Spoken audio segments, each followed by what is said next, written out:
இந்த கேக் நான் ரீசெண்டாக பண்ணியிருந்தேன். ரொம்ப ரொம்ப சிம்பிள், மினிமல் அண்ட் எலகென்ட்டாக இருந்துச்சு. ரொம்பவே அழகா வந்திருந்துச்சு அவுட்புட்.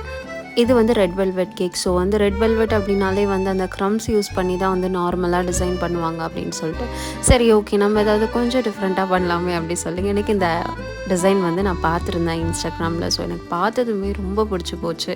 ரொம்ப மினிமலாக இருந்துச்சு, ரொம்பவே அழகாக இருந்துச்சு. அதான் அதை பண்ணுவோமே அப்படி சொல்லிட்டு அது மாதிரி பண்ணியிருந்தேன். இந்த கேக் பெருசாக எந்த டிசைனுமே இல்லாமல் வந்து ஒயிட் அண்ட் கோல்டு யூஸ் பண்ணி தான் வந்து நான் ரெஃபரன்ஸ் இமேஜில் பார்த்துருந்தேன்.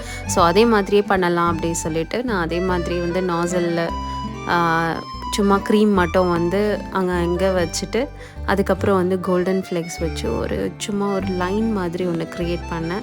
லைன் மாதிரி க்ரியேட் பண்ணிவிட்டு அதுக்கப்புறம் கோல்டன் ஸ்ப்ரிங்கிள்ஸ் யூஸ் பண்ணியிருந்தேன். அதுக்கப்புறம் வந்து 2 ஃபாக்ஸ் பால் மட்டும் வந்து வச்சுருந்தாங்க. ஸோ நானும் அதே மாதிரியே பண்ணேன். இந்த மாதிரி தான் இருந்துச்சு ஃபைனலாக.